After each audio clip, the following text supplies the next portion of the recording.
John chapter 19, verses 16 to 27. You know, all the Gospels, Matthew, Mark, and Luke, they offer a slightly different perspective on the life and ministry of Jesus Christ. But those three, Matthew, Mark, and Luke, are called the Synoptic Gospels because they have more in common with each other. But John's is actually especially unique. What was going on during that time is, since his gospel, John's, was released a little bit later, the purpose of his was to combat heresy that had been floating around the early church. And so what John does is he pays special attention to the divinity of Jesus Christ. I hope you have picked up on that as we've been going through our sermon series in this gospel. And with that in mind, we want to look at John's perspective of the crucifixion of Jesus Christ, starting from verse 16 of chapter 19. It says, "Finally, Pilate handed him over to them to be crucified. So the soldiers took charge of Jesus. Carrying his own cross, he went out to the place of the skull, which in Aramaic is called Golgotha. There they crucified him, and with two others, one on each side, and Jesus in the middle." Now, during typical crucifixions, there, of course, are soldiers there. There were 4 legionaries and a centurion. This is a typical group that crucifies people. A legion is the largest Roman military cohort, about 4,000 to 6,000 people. A legionnaire is a member of that cohort, and a centurion, of course, is a commander over 100 soldiers. So usually, typically, there are 4 legionnaires and 1 centurion. In Jesus' case, it seems there's no centurion, right? From what we read, there are 4 soldiers, and those 4 are taking orders directly from Pilate, the governor. The soldiers are definitely experienced. This is not their first crucifixion, because once Pilate hands Jesus over to them, no further orders are given. They just take charge of the crucifixion. They know what they're doing. And so this is what's going on. And Jesus is carrying his own cross, as John writes. Now, typically what happens is they carry the crossbar of the cross. And what typically happens is the other Gospels record this, where someone named Simon is drafted by the soldiers to help Jesus carry the cross. But what we read in John's Gospel clearly says Jesus carried his own cross. Now, we know to this point he's been beaten, flogged, a crown of thorns forced onto his head.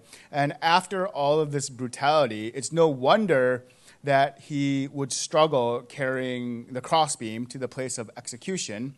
But again, John records Jesus carried his own cross. Now, he, of course, initially began carrying his own cross, and somewhere along the way was too fatigued to carry on all his own. So the question is, did Jesus carry his own cross or not? There seems to be some inconsistency here with the Gospel of John, with the other Gospels. And here's what I'm going to say. Both are true at the same time. It depends on when in the journey you're looking at. So why did John then decide to focus on the part where Jesus is carrying his own cross without help? Because again, his point of the Gospel of John is to focus on Jesus' divinity, right? And that as a divine being, the sacrifice that he's making is especially great. So both are true at the same time. We read that the location of the crucifixion in Aramaic is Golgotha, and you might be more familiar with this, which is the Latin translation, Calvary. It's the same exact place. So there's no inconsistency there either. There were, in those days, designated places of execution, and Golgotha or Calvary was one of them. Typically what would happen is they have the upright portion of the cross. Those are like semi-permanently fixed into the ground. The person getting crucified would carry the crossbeam to that location, and then the crucifixion would happen. Now, we have difficulty today, like truly appreciating, understanding the brutality of crucifixion. Because right in our Constitution, one of the amendments is the prohibition against cruel and unusual punishment. It's right in the Constitution. And so our culture, we have not witnessed something like this. It doesn't happen. We've evolved as a society since Jesus' day. So we have difficulty even understanding the physical brutality of crucifixion because it's just not the culture we live in. But we also have even more difficulty understanding this, that for the first century person, the absolute worst part about crucifixion is the shame. That is the worst part for them. Now, don't get me wrong, I'm not minimizing the physical suffering at all. Like, it was brutal. But the way that crucifixion was designed, it's a slow, painful, like agonizing death through suffocation.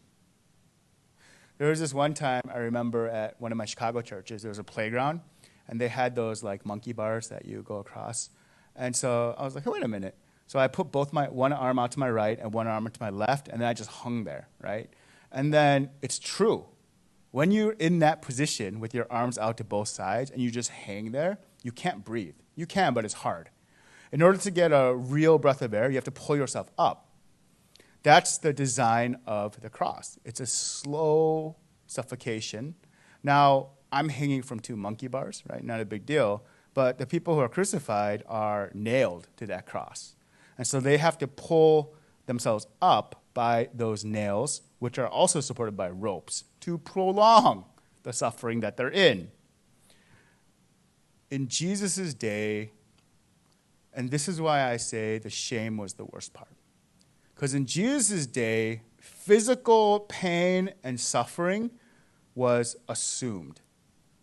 Their medicine is not that great, right? Their techniques. And so everyone's always in pain from something or another most days of their life. So pain, physical pain, is assumed, and that was normal. But what could be avoided was shame, depending on the decisions you made. Think about the things that have happened to Jesus during this crucifixion. They're all designed to, of course, hurt him physically, but they're also designed to shame him. He's stripped naked, he's mocked, and then they parade him through the streets with a sign showing everybody what he's guilty of, supposedly. In Hebrews 12:2, the author says, fixing our eyes on Jesus, the pioneer and perfecter of faith. For the joy set before him, he endured the cross, scorning its shame, and sat down at the right hand of the throne of God. Why does the author include shame there? Because that is the most difficult thing to experience when you're going through the crucifixion for the first century Jew. And I know it's really hard for us to understand that. Our mentality is, if there's pain physically, something's wrong. Their mentality is, if there's pain, that's just normal life. So that's why shame is the worst thing about the cross. There were, John writes, 2 criminals who were crucified with Jesus, one on his right, one on his left. And they were probably robbers or terrorists or both, just like Barabbas. Just like Barabbas. Insurrectionists. Jesus is in the middle. They're on each side of them. They were guilty, but Jesus is innocent. And if this were a legitimate trial, if Pilate did not make the mistake of asking the religious leaders who they wanted to free, it wouldn't be Jesus on the cross, and it should be Barabbas. But instead, a known terrorist, Barabbas, who was guilty, he's set free, and innocent Jesus is being crucified instead. In verse 19, Pilate had a notice prepared and fastened to the cross. It read, Jesus of Nazareth, the King of the Jews. Many of the Jews read this sign, for the place where Jesus was crucified was near the city, and the sign was written in Aramaic, Latin, and Greek. The chief priests of the Jews protested to Pilate, "Do not write the King of the Jews, but that this man claimed to be the King of the Jews." Pilate answered, "What I have written, I have written." Now, this sign, notice, or placard, the governor or whoever judged the man, they would order that a sign be made identifying the person's crime. And that sign would accompany the person as they're paraded through the street and eventually would be affixed to the cross that they were crucified on.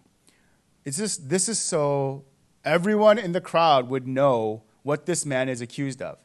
Everyone would know what he is guilty of. And the main thing is to, number one, shame them.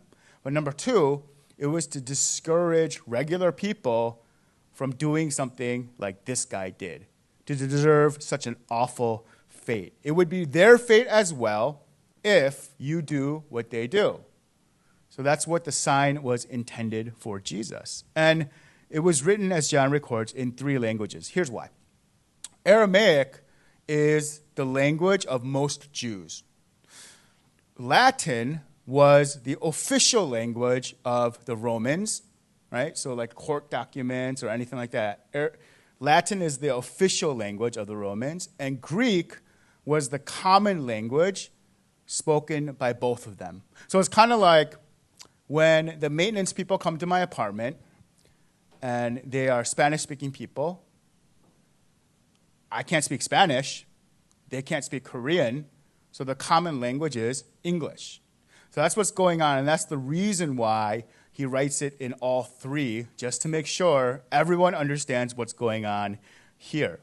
And that's the point. Everyone would understand the crime that the person being crucified would. Everyone understands what's going on.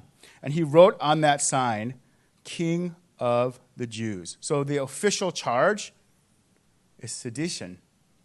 Sedition with an I. It's sedition. It's rebelling against Rome. He's a king of the Jews, tried to rebel against Rome. We crucified from that reason. It's not blasphemy, which is what the Jewish leaders want, but then Pilate's like, it is what it is. I wrote what I wrote. Also, from previous sermons, we know that Pilate knows Jesus is innocent. It's Pilate's conviction that Jesus is innocent. It's Pilate's conviction that Jesus is a king of some sort, not in an earthly sense, but some otherworldly, maybe spiritual sense. Pilate does believe Jesus is a king, and he's being wrongfully crucified right now. It is Pilate, not the high priest, who is actually speaking truth about Jesus' true identity here. It's ironic. Bunch of irony. It's Barabbas who should be crucified. It's Pilate who speaks truth. In verse 23, we see that a prophecy is fulfilled. When the soldiers crucified Jesus, they took his clothes, dividing them into 4 shares, one for each of them, with the undergarment remaining. This garment was seamless, woven into one piece from top to bottom. "Let's not tear it," they said to one another. "Let's decide by lot who will get it." This happened that the scripture might be fulfilled that said, "They divided my clothes among them and cast lots for my garment."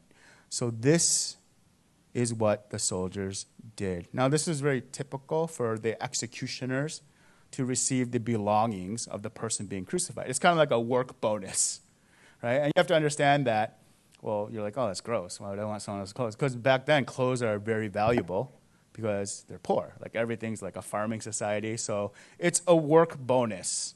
And since there were 4 soldiers, they divided Jesus' outer garments between them. There were robe, his sandals, belt, and then head covering. There's 4. The undergarment, it's not underwear. It's not what we would think of as underwear. It's a single piece, and it's worn next to the skin, like right under the robe. So it's not underwear.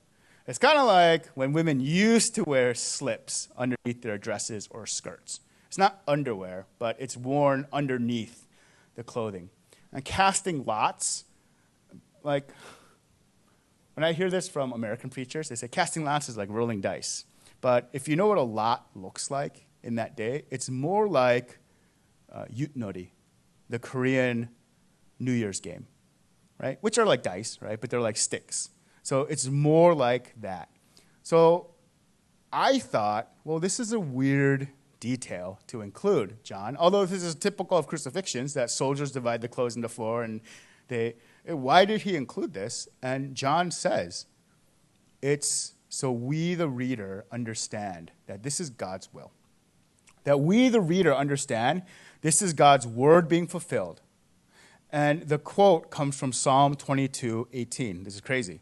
Psalm 22:18 says, "They divided my clothes among them and cast lots for my garment." That's God's prophecy of what happened to Jesus. Now, I know I've even given a lot of details about the crucifixion, and actually, John's account of the crucifixion compared to the others, it's missing a lot of detail, right? If you are familiar with the Matthew, Mark, and Luke versions, John's is much shorter, and it excludes a lot of other details. But this, in my opinion, is the most amazing part of the crucifixion scene here. In verse 25, near the cross of Jesus stood his mother's sister, Mary, the wife of Clopas, and Mary Magdalene. When Jesus saw his mother there, and the disciple whom he loved standing nearby, he said to her, "Woman, here is your son." And to the disciple, "Here is your mother." From that time on, the disciple took her into his home. Now, Jesus calls his mother woman, and feminists all over the world are like, what is going on? They're outraged. What is this disrespect that Jesus calls his mother woman? But in Jesus' culture, that was a term of endearment. Why would Jesus disrespect his mother with his last breath, right? It's a term of endearment in that culture. And woman is the best, most literal translation. But for us to understand it today, it probably should be like dear woman, right? Dear woman. The people at the cross, it seems like we named a bunch of Marys, which is partially true. The people at the cross near his death, they're really close to Jesus hanging on the cross. It's Jesus' mother, Mary. It's Salome, Mary's sister.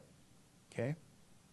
So Jesus' aunt. We have Salome, Mary's sister, who is the wife of Zebedee, who is the mother of James and John, the gospel writer. In the gospel of John, he just calls himself the beloved, or the disciple that Jesus loved. So John's mother is there too. We have Mary, wife of Clopas.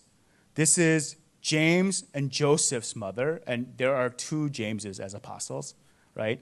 So this is James and Joseph's mother, and Mary Magdalene, who we are familiar with too. These are the four women, along with John, at the cross. And since Joseph has died by this point, Jesus, being the eldest son, was responsible for caring for his mother Mary. So Jesus entrusts his mother with one of his dying breaths to John. Does it seem strange to you? Because Jesus had brothers. But instead of entrusting his mother to one of the brothers, he entrusts him to John. His siblings were not even there. This is crazy. When you think between the lines, read between the lines here. His siblings weren't there. At his crucifixion, at Jesus' execution, his brothers and sisters are not there. Now, I know that's tough to imagine and take in. Even today, when people are executed with the death penalty, even it's not that the family they agree the crime was atrocious, our family members being executed, We totally condemn the crime, but this is still that family member's last moments, so the family still shows up in support to see their family member for the last time before they're executed. This happens today.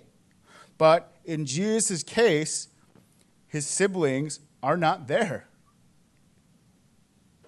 John, remember, was Salem's son, one of the 4 women. Salem is Mary's sister. So John is Jesus' cousin. So it makes a little more sense here. But I think the most important factor is that his siblings were not believers. His siblings were not believers yet. Some of them will come to believe later, but they're not believers yet. And I think this speaks to the Bible's emphasis on the importance of spiritual family. Jesus, with some of his last breaths and actions, entrusts his mother Mary to one of the disciples. And I know that he's a cousin, I get all that, right? But he still has siblings, and he does not entrust her to the sibling. And from that moment on, Mary does move in to John's household, and John cares for her. Here's what I want us to walk away with today.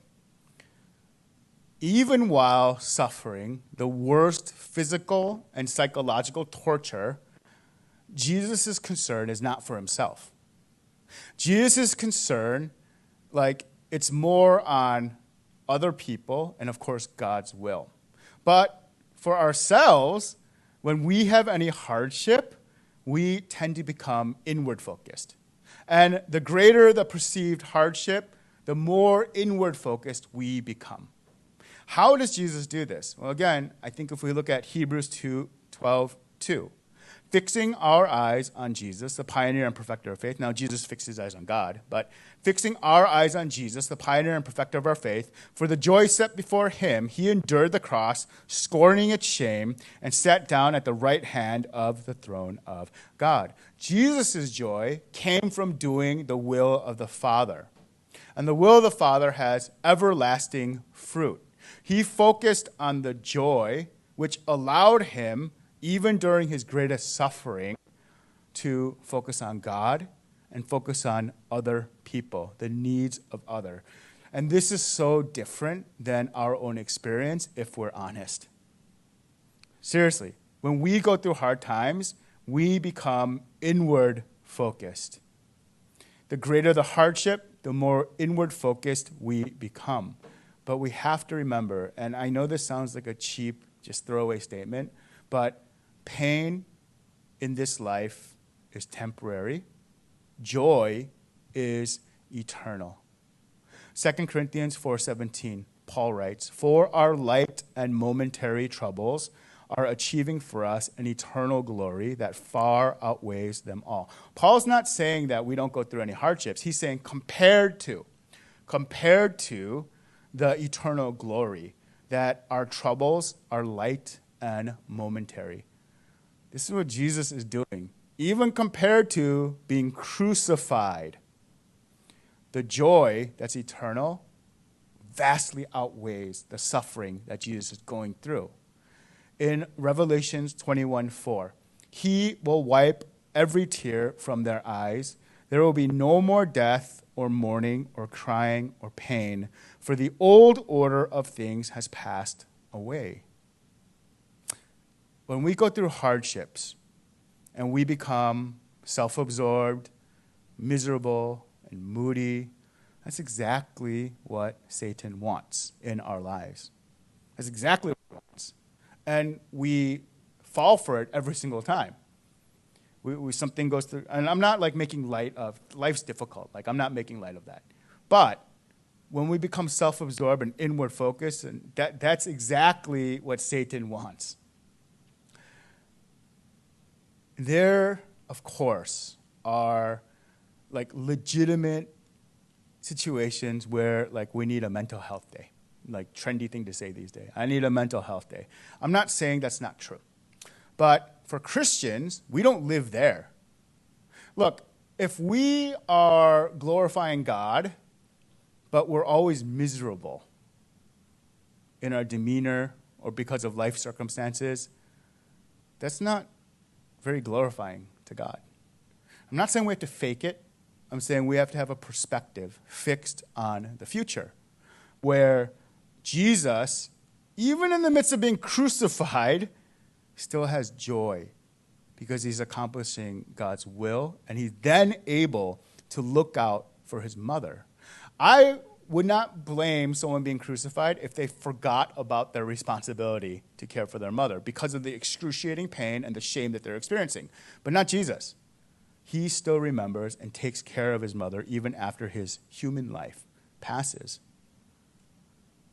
Ultimately, joy comes from doing God's will.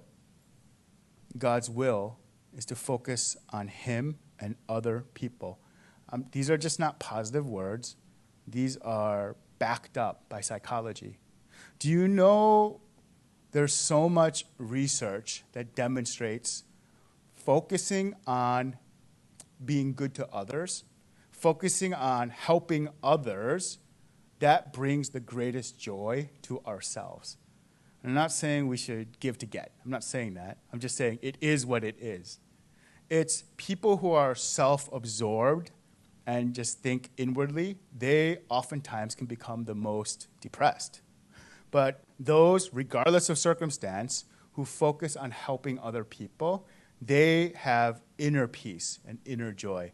And I think this is what the most amazing thing about the crucifixion scene in John shows us, that Jesus demonstrates this even while in the midst of crucifixion. Surely, as we leave church and go out to this week that we have, we can demonstrate this to other people as well. And the only way we can genuinely do this with joy in our hearts is by focusing on the future, that this light and momentary suffering is nothing compared to the glory that God has planned for us. You want to pray?